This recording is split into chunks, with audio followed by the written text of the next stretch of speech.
नमस्कार। आज के इस विस्तृत विश्लेषण में हम एक बहुत ही कमाल की प्राचीन डिबेट पर बात करने वाले हैं। सोचिए, अगर हमारे दो सबसे महत्वपूर्ण और पवित्र ग्रंथों में सीधा सीधा टकराव हो जाए तो क्या होगा? आप किसकी बात मानेंगे? ये सिर्फ कोई आम बहस नहीं है, बल्कि तर्क और ज्ञान मीमांसा का एक बहुत गहरा मुद्दा है।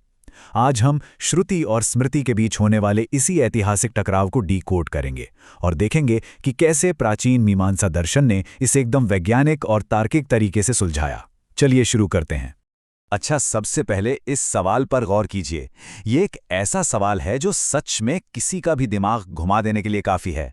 सीधे मूल ग्रंथों से निकला ये एक ऐसा शारीरिक विरोधाभास है जो बिल्कुल असंभव सा लगता है। सवाल ये है, एक पुरोहित उस खंभे या स्तंभ को कैसे छू सकता है जिसे पूरी तरह से कपड़े से ढका होना चाहिए? भाई, अगर खंभा पूरी तरह से ढका है तो त्वचा का संपर्क कैसे होगा? ये कोई पहेली नहीं है, बल्कि प्राचीन काल का एक बहुत ही वास्तविक कानूनी और दार्शनिक संकट था। तो आज हम इस गुत्थी को कैसे सुलझाएंगे?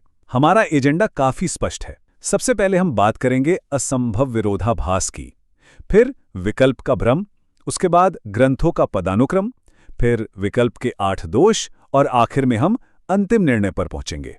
चलिए अपने पहले भाग से शुरुआत करते हैं। असंभव विरोधाभास, जब पवित्र ग्रंथों में टकराव होता है। आप देखिए, ये विवाद सिर्फ थ्योरी तक सीमित नहीं था। इसके बिल्कुल व्यावहारिक उदाहरण हमारे सामने हैं। एक तरफ हमारी प्राथमिक श्रुति का स्पष्ट आदेश है, औदुंबरी स्तंभ को छूकर गान करें, और ठीक उसी समय द्वितीयक स्मृति का आदेश कहता है, औदुंबरी स्तंभ को पूरी तरह से ढक दें। ये बात एकदम साफ है कि दोनों बातों को एक साथ मानना शारीरिक रूप से असंभव है। अगर खंभा कपड़े से ढका है तो आप उसे छू कैसे सकते हैं? कोई सवाल ही नहीं उठता। चलिए इसे एक और बेहतरीन उदाहरण से समझते हैं। एक तरफ श्रुति का आदेश कहता है कि बाल काले रहते ही घर की अग्नि प्रज्वलित करें, मतलब जब आप युवा हों तभी विवाह करके गृहस्थ जीवन शुरू कर दें। लेकिन वहीं दूसरी ओर स्मृति का आदेश है कि 48 वर्षों तक ब्रह्मचर्य का पालन करें और वेदों का अध्ययन करें। अब इसमें थोड़ा तर्क लगाइए। अगर कोई 48 साल तक कड़ा ब्रह्मचर्य पालता है तो विवाह करने तक उसके बाल तो वैसे ही सफेद हो जाएंगे, है ना? ये तो समय और जीव विज्ञान का सीधा सीधा टकराव है। अब आते हैं हमारे दूसरे भाग पर, विकल्प का भ्रम, विरोधी का प्रस्ताव, जिसे पूर्व पक्ष भी कहते हैं। जब ऐसे बिल्कुल आमने सामने वाले विरोधाभास आते हैं तो जो विरोधी पक्ष होता है वो एक बड़ा ही आसान सा समाधान देता है, जिसे वो विकल्प यानी चॉइस कहते हैं। इसमें पहला विचार है इच्छा विकल्प। इसका सीधा सा मतलब है अपनी मर्जी या स्वतंत्र इच्छा से चुनना। जैसे यज्ञ में कोई व्यक्ति अपनी पसंद से चावल या जौ में से किसी एक को चुन सकता है। उनका कहना है कि जब दो ग्रंथ टकरा रहे हैं तो व्यक्ति को अपनी मर्जी से किसी एक को चुनने की पूरी छूट होनी चाहिए। इसी में उनका दूसरा तर्क आता है व्यवस्थित विकल्प का। इसका मतलब है एक ऐसी व्यवस्था जहां चुनाव कुछ खास समूहों या परिस्थितियों के लिए तय कर दिए जाते हैं। जैसे एक समूह के लिए तय है कि वो सूर्योदय के बाद अनुष्ठान करेगा और दूसरे के लिए सूर्योदय से पहले। विरोधी पक्ष का मानना था कि श्रुति और स्मृति के टकराव में भी हम ऐसी ही कोई व्यवस्था बना सकते हैं ताकि दोनों को थोड़ी थोड़ी मान्यता मिल जाए। तो चलिए अब तीसरे भाग की तरफ बढ़ते हैं, ग्रंथों का पदानुक्रम, ज्ञान मीमांसीय निर्भरता। विरोधी पक्ष की बात सुनने में तो बड़ी व्यवहारिक लगती है, लेकिन यहीं पर असली दर्शन काम आता है।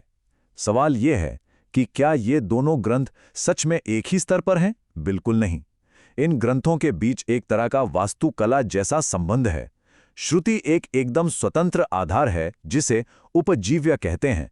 इसकी अपनी खुद की प्रामाणिकता है, जबकि स्मृति एक निर्भर संरचना है जिसे उपजीवक कहा जाता है। मतलब स्मृति अपनी मान्यता के लिए पूरी तरह से श्रुति पर ही टिकी हुई है।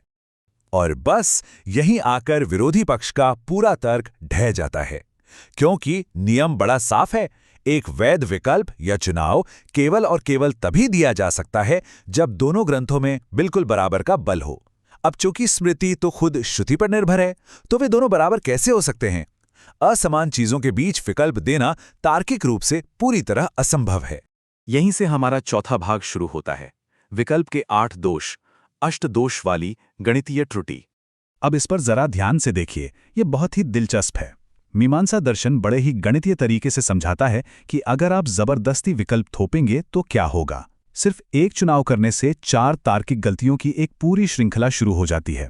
मान लीजिए आपने चावल और जौ में से जौ को चुना, तो क्या हुआ?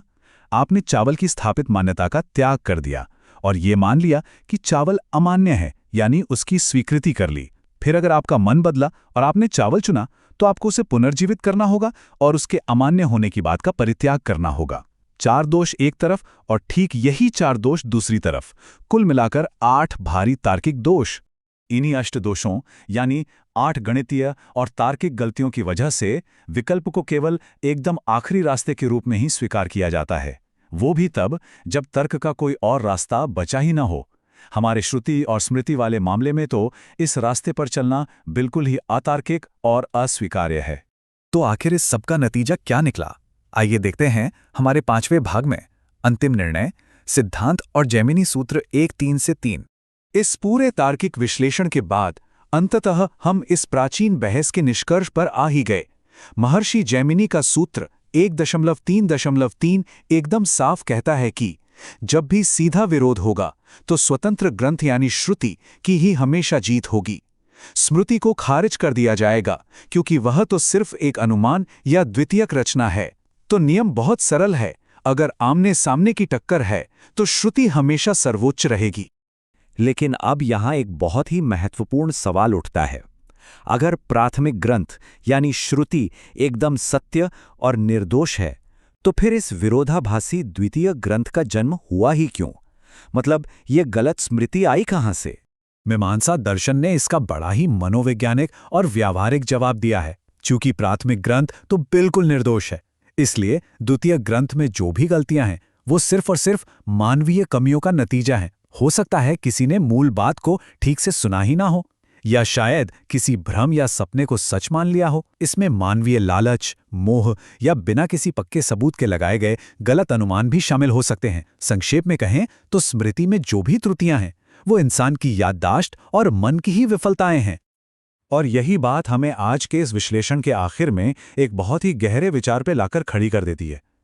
सोचिए, अगर प्राचीन भारतीय न्यायशास्त्र ये इतनी अच्छी तरह से मानता था कि इंसानों की याददाश्त कितनी कमज़ोर और भ्रमित हो सकती है, तो आज हमारे पास जो दर्ज इतिहास है उसका कितना बड़ा हिस्सा सिर्फ एक भ्रम पर टिका हुआ है। क्या हम उस इतिहास को श्रुति मानकर बैठे हैं जो असल में सिर्फ किसी की स्मृति है? इस बारे में गहराई से ज़रूर सोचिएगा।